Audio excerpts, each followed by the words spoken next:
This is the Sunday edition of the 217 Recovery Podcast. Tonight's episode was carefully selected by Marney. Could be little, could be big. But going back out is not the answer. Sit back, relax, or do whatever it is you do, and enjoy Marney's Sunday night replay. Is that where the little emojis that are laughing get put up? Oh, you got jokes now? This is the 217 Recovery Podcast with Corey Winfield. All right. July 14th. 2020. 2025 years or so since the birth of the Jesus of Nazareth. My name is Corey Winfield. This is the 217 Recovery Podcast. Joining me in the studio once again tonight is Marney Liston. Marney, how are you? Good. Hello. Hey, so you just posted your blog, right? I did. Okay, I haven't read it yet. The suspense. Oh, so what's it about? Don't tell us everything because we still want people to go to the website, 217recovery.com. Yeah. This blog I titled Get Sober or Else. Ooh, or else what? Die? Go jail? That's for you to find out. Institutionalized? No. Basically, I just talk about all the multiple times that I've attempted to get sober and how none of them worked. The reasons that I was choosing to try to stop drinking was because I had a fear of there was something at stake. There was something that would be taken from me or that I was facing losing. Or you'd be missing out. Missing out, yeah. So I kind of just go into how, for me, that wasn't enough. It wasn't enough. It needed to be something that came from inside me and, that was real and that was, sincere for my own well-being to make changes. I used to think, how am I going to do laundry if I'm sober? How am I going to clean if I'm sober? Because I used to always do that drunk because, doing anything drunk is so much better. Right. That's what we thought. Everything we did, we were drinking. Which I did a pretty good job today on the bathrooms, not going to lie. So I can clean sober, and it doesn't take as long, and I'm more effective, more efficient. Right. And I'm getting stuff done and the right way. Good job. Yeah, thanks. So it is possible. So if you're hesitant, if you're like, how am I ever going to go to the beach sober? It can be done. Yes, it can. Yes, it can. But I'm going to be missing all that.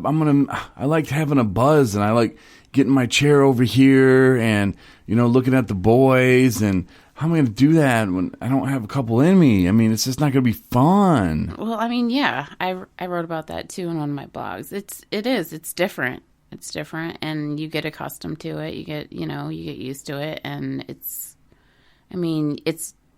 different fun, How am I going to watch football? Right. That's what I'd be thinking. How am I going to watch baseball? You're going to find out. How am I going to... Oh, man, that was one show. It was one of the dumbest shows ever made. It was on True TV. Lizard Lick Towing. I wasted my life watching that show. Like, that's time I'm never going to get back. Acceptance, but it's the dumbest show. You couldn't pay me to watch it now. Well, you could. It just would cost a lot. Drinking wasn't even enough to make that good. No, it was just mindless. Like, I'd sit there and watch it, and my friend would be like, why in the hell are you watching this? Like, I'm not going to stay at your house if you're watching this crap. And I'd be like, fine, go. I got my friend here. It's in the freezer. Oh, and I was listening to this podcast earlier. Stephanie Brown was her name, and it was... I don't remember the name of her podcast, but she started her podcast with like a little music, and I'm like, oh, okay. And then she came on and said, hey, this disclaimer, I'm not a therapist, I'm not a doctor, I'm just a woman in recovery. I'm like, that sounds familiar. And then she said, disclaimer, some of the stuff I'm going to talk about could be triggering, which triggered me. No, it didn't trigger me, but I don't know. Like we've never really had that disclaimer. We're not really talking about using drugs. I mean, we're kind of moving it forward to where we are now, and I don't know. Maybe we focus on. I don't think we focus on using drugs, or maybe we say stuff that get people thinking, but I mean, anything can really be a trigger. Driving past the liquor store could be a trigger. Sunny day could be a trigger. For me anyway. So maybe that's why I've never really threw that disclaimer out there, and I don't know. Just be warned. Yeah, it's kind of given, but still. Are you beefing with Stephanie Brown? No, I'm not. She got a blog too. She's just, crossing the T's and dotting the I's. Oh, you beefing with her? No. You gonna send her some hate mail? No. Crazy. Dang, Marnie, ruthless. Other people can blog too and have podcasts. Yeah, that's what it's all about. It's a recovery state of mind or something like that. It was the name of the podcast. If you want to track her down, Marnie. No. So I'm feeling like, I don't even know if this is a word, but I'm saying unaccomplished. Why do you feel that way? I don't know. Everything lately has just been like overwhelming to me almost. And I get to the point sometimes where I just want to quit. And I don't know. I don't really know what to do. Giving up's not the answer. No, and I'm not going to, but it just feels like, damn, it would be so much easier just to stop and quit. And, the thing, and how many doors have slammed in my face with, 217 recovery and getting it off the ground and, getting it to a 501c3 and, now there's like 100 million things I want to do, and I'm pulled in each direction. And I know my therapist says write it down and just do one thing a day and accomplish it, but I don't even feel like I'm doing that anymore. And it's very frustrating to me, where I sometimes feel like I just need to just do nothing. Everybody needs those days. Yeah, but I have too much to do, and then I get overwhelmed, and I don't know which way to go. And it's like movie, fantasy football league. That had to be up there, Mm-hmm. The 217 recovery rides, and I don't know. We want to do, sober living houses, and you're working on that stuff like a little bit at a time.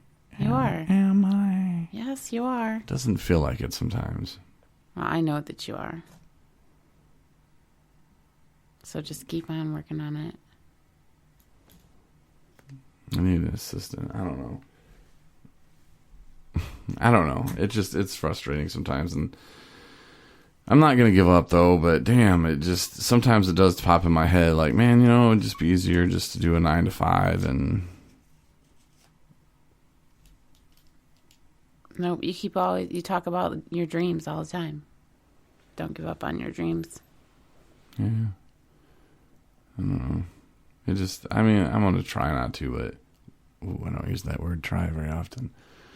But I don't know. Maybe it's just a funk. Maybe I'm hitting the wall finally. It could be. What is that? The wall? Yeah.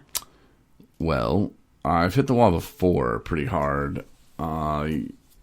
You stop drinking or stop using, and after you detox and get out of that, and if you go to treatment, you're hearing all these great things, and you're seeing people with more sobriety than you like leave and graduate the program, and you're like, wow, that's gonna be me one day. And then you finally do, and you're on this this cloud 9, you know, they call it the pink cloud, and you feel so good, and you have all these things you want to accomplish, and you're thinking again, and you're feeling healthy.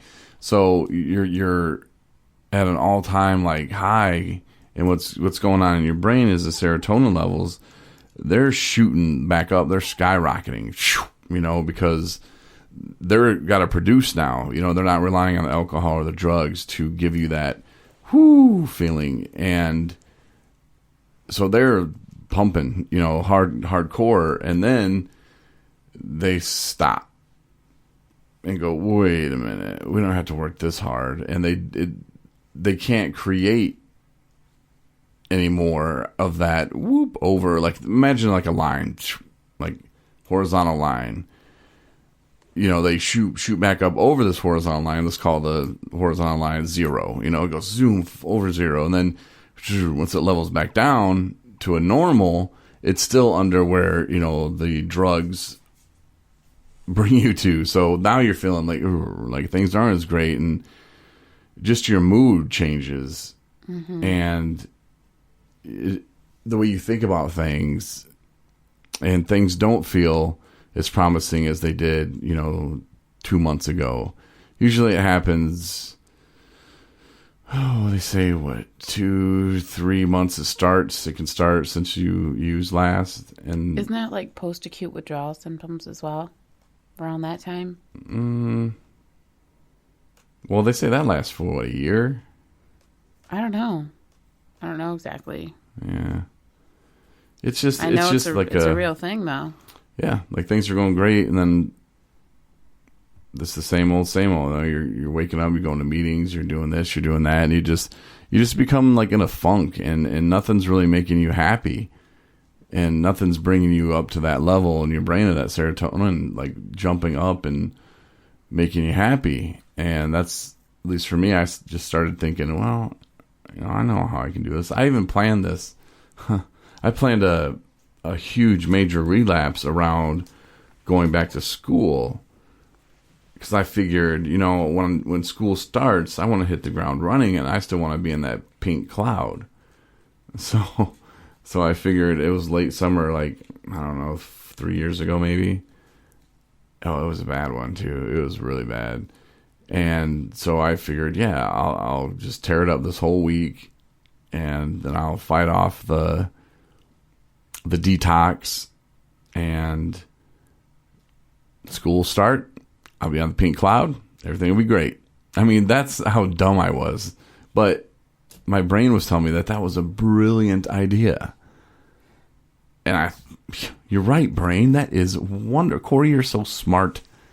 You're going to do great this semester.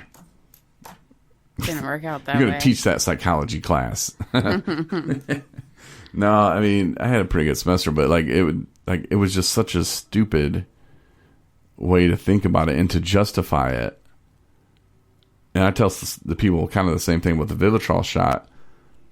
You know, I tried to drink when I was on the Vivitrol. No, I didn't try to drink. I drank when I was on the Vivitrol shot, and it pissed me off because my body felt drunk, but I didn't get the buzz. I didn't get buzzed. My brain was nothing. It was the weirdest, uncomfortable feeling, and I still got sick, and it was horrible. I hated it. So I planned a relapse around not getting the shot, because if you get a shot, I knew I'd be screwed and I wouldn't be able to get a buzz. So I would go get the shot by myself. You know, nobody's really going with me. You know, you go see the nurse and she gives you a shot, and it's once a month. And so I just would not get it. And when family and loved ones, going to get the shot today, and I just wouldn't get it. And my mom, she said that I changed and I became more irritable. And that really pissed me off, because she's going to call me out on it, you know, and no, Mom, I got it. Are you sure you got it? Yeah. Of course I got it. Yeah, because you were lying to her. Yeah. But I don't think I lied. I think I just never answered it. Oh, well, that was my justification, which is still lying. Knew you were lying. Yeah, and she's like, something's off with you. What's going on? Did you get your shot? Yeah, I got my shot. Oh, well, you're acting weird. Why? You're okay? You about to relapse? And that would really piss me off. Because she was calling me out on it, and I didn't like that. She figured me out. And then, I think at one time, it was like 2 months I didn't get it. So I recommend people, if you're getting the Vivitrol shot, it'll keep you from drinking. Keep you from getting drunk. At least getting a buzz. But take somebody with you that's going to hold you accountable. If I had to redo it, and I was serious about really wanting to be sober, which apparently at that point I wasn't, I would have said, Mom, what are you doing on the 30th or the 15th, whatever day I'm getting it of every month? Let's have a dinner date. Let's have a lunch date. I'm going to pick you up and we're going to go. And I want you to come with me every single time. And I know it's going to be a pain in the ass, but it's only going to be for a year. And we'll do this together. We'll have 12 lunch dates. That's what I recommend. Somebody that's going to call you and go, no, you're not rescheduling this. We're going to go get it. Oh, but I'm just, I'm busy today. And if you're doing that with somebody and they start throwing out some dumb shit like that, be very careful, because they're probably, already planning it. And if they're lying to you, or, oh no, I can't today because take my dog to the vet, and they'll say the dumbest things probably, but just say, well, we'll take the dog to the vet together and we'll do it after we get that shot. Yeah, good plan. You ever gotten it? No. Never did. Yeah, and some people play, it hurts so bad. I don't know, maybe the nurse was extra awesome when she did mine. I mean, it was uncomfortable at times, but it wasn't like sciatica or anything. But, so that's where I'm at today, and yeah, just... Well, I think sometimes, too, there's these expectations that we have for when we get sober. Like, when I get sober, everything is going to be great, And it's true, like, things start getting fantastic, sometimes real quick. Sometimes not, But then you are, if it's not great enough, then you're somewhat disappointed, I guess. Like, I thought it was supposed to be, like, awesome, and everything was supposed to be, everything was supposed to be fixed, and all these promises are supposed to come true that they talk about, and they do. Like, for me, they have. They're coming true even today. But a lot of them, it takes time, and, you just have to be patient. Yeah, like, if you've been, working your job, say you've worked in a job for the last 5 years, and say you got a divorce or whatever, and it just went downhill quick, in the last year you've just been drinking. Well, I can guarantee you your job performance, whether you think it has or not, it has fallen off. And so you go to treatment, or you don't have to go to treatment, but you start working on yourself, and you stop drinking. You're going to meetings. You're going to therapy. Things are starting to change around in your life. You're feeling good. You're going to work. You're knocking it out the park like you haven't in probably 2 years, and you're doing great. And 3 months in, you're like, well, my boss doesn't even recognize me. Like, how come I don't have a raise yet? I'm doing it. I'm killing it. Oh, dude over there, look at him. Then you start worrying about other people, and you realize, wait, what's going on? And damn it, it's not even worth it. I'm not working that hard. Well, if you look at it and kind of balance it out, and it's just remember that it's great. Life's not fair.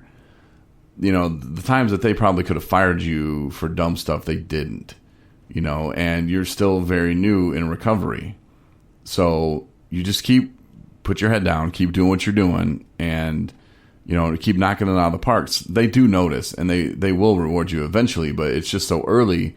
I know that you want to kind of see that take shape in all aspects of your life. Like I said, you're probably feeling good. Your kids are noticing, and everybody's just like, you're doing great, but how come work's not? I want more money. I want rewarded.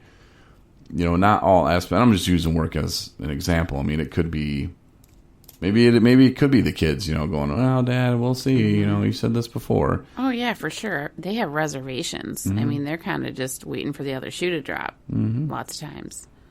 And you can't get mad at them, and you can't beat yourself up either. And be very careful with, and I don't have any children, so I don't know. I just have a kitty cat, and she loves me to death. But, you know, you can't really make anybody love you. You can't make anybody forgive you. All you can do is just keep waking up sober and keep going to bed sober. And it will eventually come around. I mean, you think if you're sober for 10 years, your kid's going to be like, well, I don't know, Dad. Mm-hmm. You know, any minute now. And, of course, you know deep in your mind that any minute now you have that first drink and it's on. It's going to end the same way it always had. You know, it's just you took a 10-year break, you know. So be careful. Yeah. And just expectations, you know, like you said, Marnie, like earlier, they're dangerous in a lot of ways.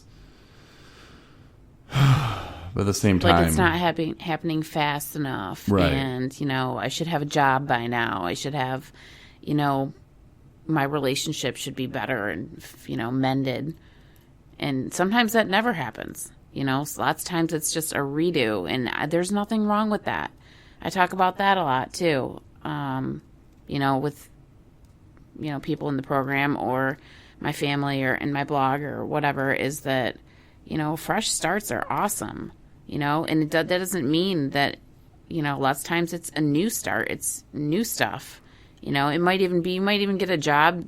Okay, let's say your foreman says, you burned that bridge, buddy. You can't even, you know, I don't even want you back, you know, working for me. Or whatever license that you needed to have to do whatever it is that you do is gone because of your, you know, repercussions of your drinking or drug use. And so you kind of got to find another, you know,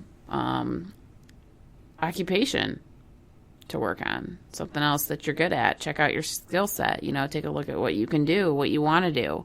And crap, man, it might even be and probably will be something that you enjoy even more so than what you did before, you know. And plus it's easier because it's something you've never done, and that's exciting.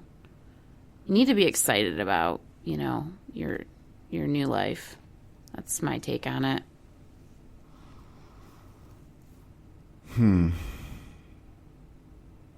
Maybe my segment's worn off. I don't know. And I know people aren't listening to hear me be a Debbie Downer or anything, but it's okay. Everybody has those days. You know, I'm going through it, and it's just, you know, instead of drinking, I'm doing a podcast. It helps me. So it's stuff that I like to do. It's fun for me. I mean, somebody listening right now will be like, well, Corey, it doesn't really sound like you're having all that much fun. But no, I am. And this is something I did for so long. And, you know, I miss the people that I used to work with in radio, and I miss making contacts in the community, which, I mean, I kind of still do that with 217 Recovery. No, I do. Mm-hmm. But I don't know. It's just everything is just all over the place in my brain right now, and I can't pull it all in together. It's very distracting. And I know what I need to do. Make a list. And, you know, I do. I need to make a huge project list and just keep knocking them out because, I don't know, there's not enough time in the day. There's not enough time in the week. And if I get this effing time machine fixed, oh my gosh, then I'll have so much time. We're not even going there. Why? Anyway, keep doubting. I'm telling you. Get this thing put together. But no, hey, do you want to have awkward fun right now? Can I say no? No, of course. Go ahead. Okay. What? Well, I was thinking, and this could get us both in some trouble. Oh, gosh. What? If we did a top 5, bottom 5 list of family members. Family members? Uh-huh. Like your favorite family members and then your least favorite. But, you know, that's probably not a good idea. I don't even know. I couldn't do that. Want to do a top 5? Oh, that's easy. Oh. Yeah, okay. No, go ahead. Let's do it. No? No.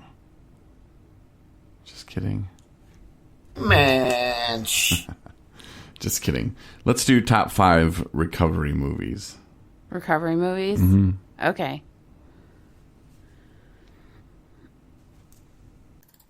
All right, so do you want to go first?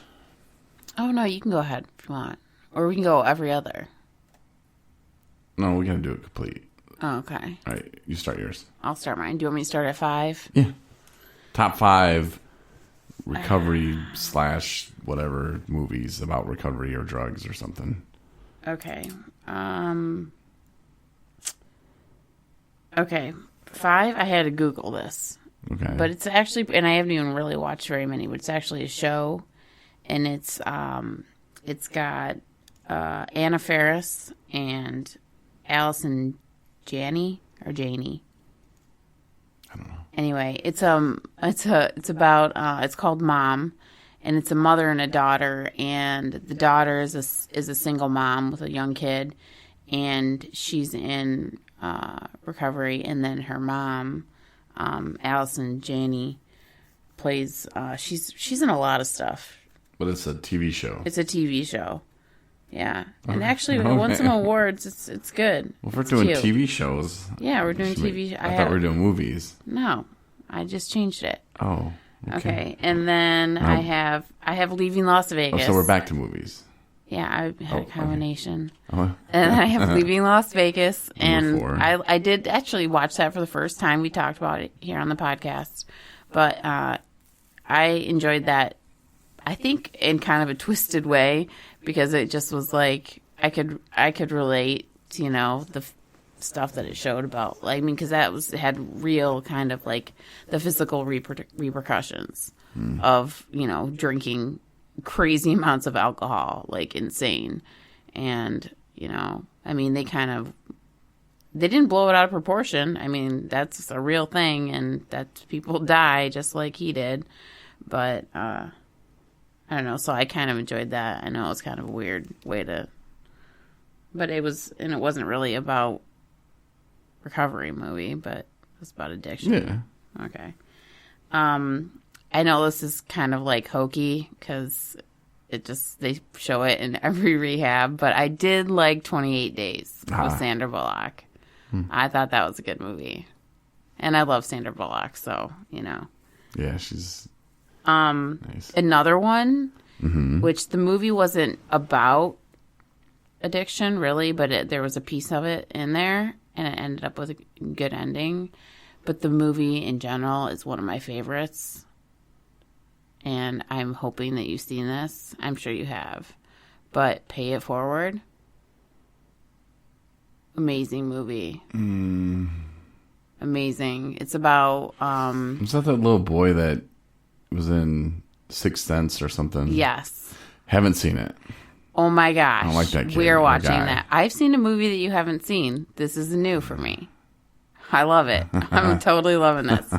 Anyway. Right. It's about addiction? No. It's about paying it you have forward. to watch it. No, it's I'm not actually gonna watch it's an awesome movie. It's about this little boy who comes up with this idea about one thing that he can do to make a huge change.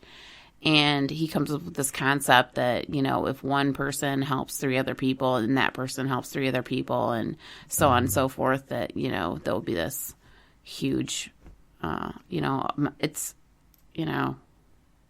a feel-good movie. It's really good. But his mom is an alcoholic, and it shows her struggling, and it shows that it catches her like in being in the midst of trying to get sober. She's got a sponsor that stops by in the house. It's an undertone. It's like not really the main theme of the movie, but She like sleeping around and stuff. she works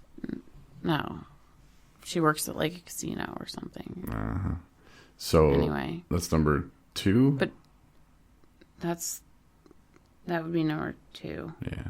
All right, and on to number 1. You're the best ever. Number 1 is also a TV show, and it's not totally all about addiction, but a Roseanne? big piece of it is Shameless. Ah, Love that show. yeah. friggin' love it. Yeah, that's a good one if we were doing shows. Yeah, exactly. And I watched that show because it's like, man, it makes you kind of feel like okay about yourself, sort of. And in a little bit of a way, the thing kind of a quirky. I like about Shameless too, I'm going to jump in on this, is you can tell whoever's writing it knows a little bit about. Oh yeah, for sure. You know, or at least that one season, and then they kind of got off a little bit on some. I'm like, yeah, normally that's not how it goes, but yeah, at least somebody at one point, a writer of that show, had.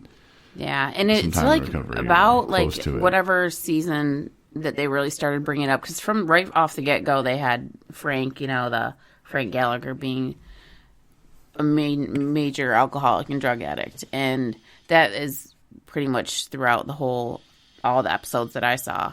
But then it comes down to the son, Lip or whatever, he ends up starting having issues and then really hits rock bottom, and then he tries to get sober and relapses and tries to get sober and relapses, and it brings in AA and it brings in sponsorship and then even further down the line, and then the one other brother has like mental issues. They talk about him being on medication, psych meds and things.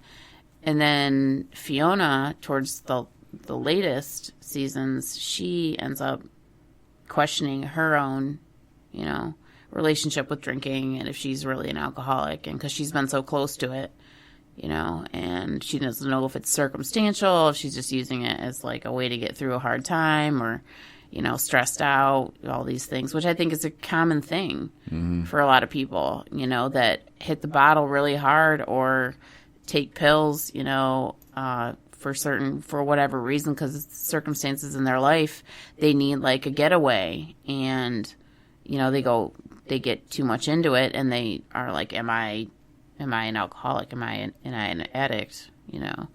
And only they can answer that. But I really like the show.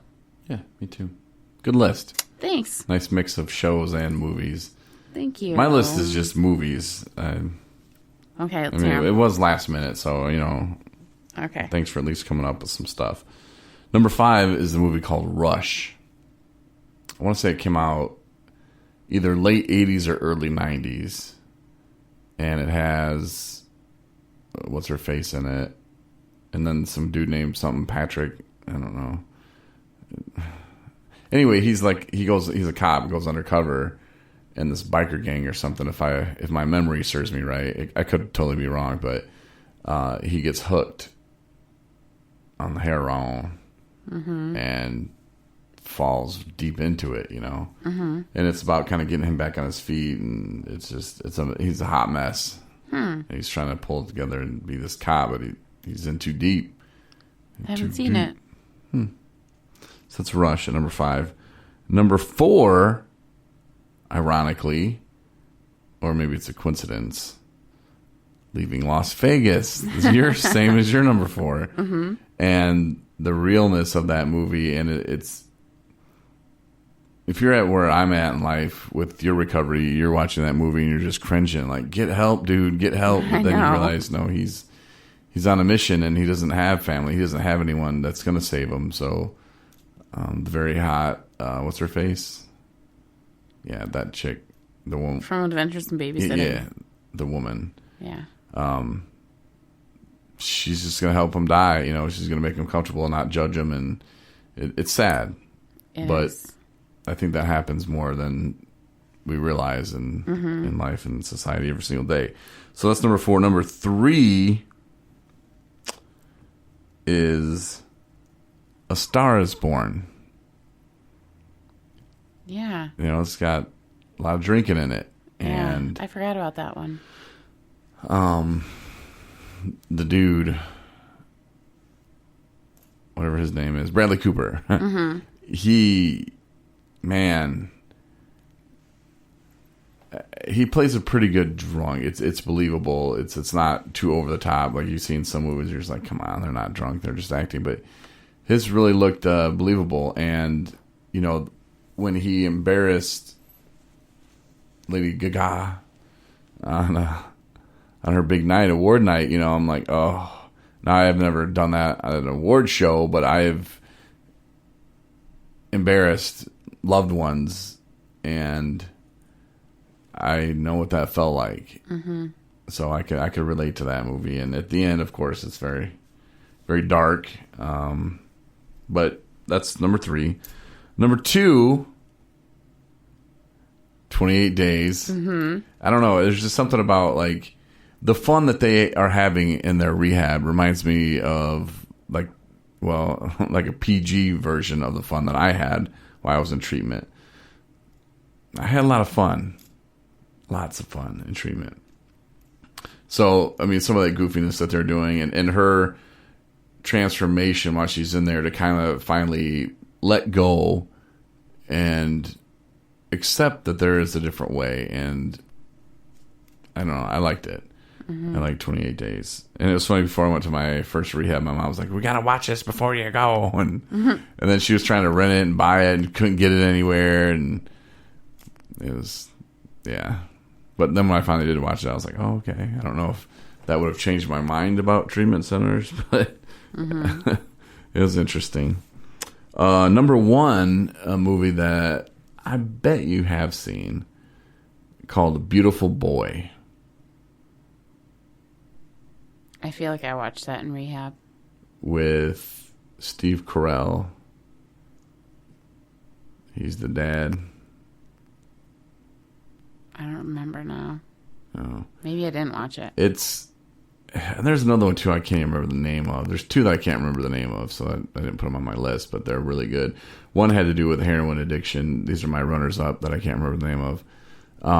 And the kid's trying to get to rehab, and it's not happening. He goes, and they agree to take him, and he gets there, and they're like, oh, no, we don't take your insurance. So the dude's flipping out. Movie? Yeah, the dude's flipping out. I watched it with my mom, and there were some things that weren't very realistic with it, but then at the same time, there was stuff that was just too realistic. Mm-hmm. The kid begs his sister, because he thought, okay, once I get the treatment, I'll detox and they'll help me. And he gets there, and they're told no, and he's like, oh no, so then he's like, I gotta find this, and it's like his brother's birthday party. I can't remember the name of this movie, but he goes there, but before he does, he has his sister, get him some stuff, and he shoots it up, and whoop, he's fine again. And his sister's just amazed by how he can be looking like death one minute, just and then boom, zoom, yeah, I'm fine. Hey, how's it going? And a lot of people don't understand that aspect of it. And, it's the same thing with drinking, really. It's, you're dying, and, I don't think it was as quick. It took me a whole fifth just to feel normal. But yeah, those are my runners up. But yeah, Beautiful Boy, though, is more the parent side of it. And the dad is just, he's enabling, and he realizes it. At the end, he's just like, I gotta cut ties for you. Like, for myself, I have to cut ties, and I hope you don't die, but I don't know what else to do for you. It's kind of sad, because there's like a little bit of give up in it, but at the same time, he didn't know what to do. Mm-hmm. And it's a pretty sad movie. I'll have to watch that. Yeah, Beautiful Boy is my number 1. So there we go. Our top 5 movies and TV shows sometimes about addiction or rehab or treatment, addiction, whatever. Drugs, drinking. Yep. Yeah. Good stuff. You know what movie I hated and I loved it? I mean, it's an okay movie, but... I know what you're going to say. No, you don't. Yeah, I do. I was thinking about it last night. Okay. Okay, what am I going to say? You're going to say the Ben Affleck movie. No. Well, he is in the movie. But not the one you're thinking about, where he's a basketball coach. Yeah. Yeah, that one was... Come on, Ben. Come on, Ben. You're an alcoholic just like us. You could have told him, no. Okay, what one is it? Let's cut. Dazed and Confused. Oh, okay. And the reason why I say that, I think I was like 14 at the time when it came out. I remember the first time I watched it, I was home alone. I had ordered a pizza. So I was sitting there. It was like Friday or Saturday night or something. And I watched it, Dazed and Confused. Never really knew what it was about, and then I watched it. I thought, man, that's so cool. And these guys are driving cool cars. The women are attractive, and they're going to this party at the Watchtower or Moon Tower or whatever it was. And, you know, they're drinking and they're having fun, you know, smoking weed. You know, it's so cool. And that really, I think, changed my mind about weed, and it changed my mind about drinking. It didn't change my mind about it. It just made it more appealing. Mm-hmm. You know, I wanted to be like those guys.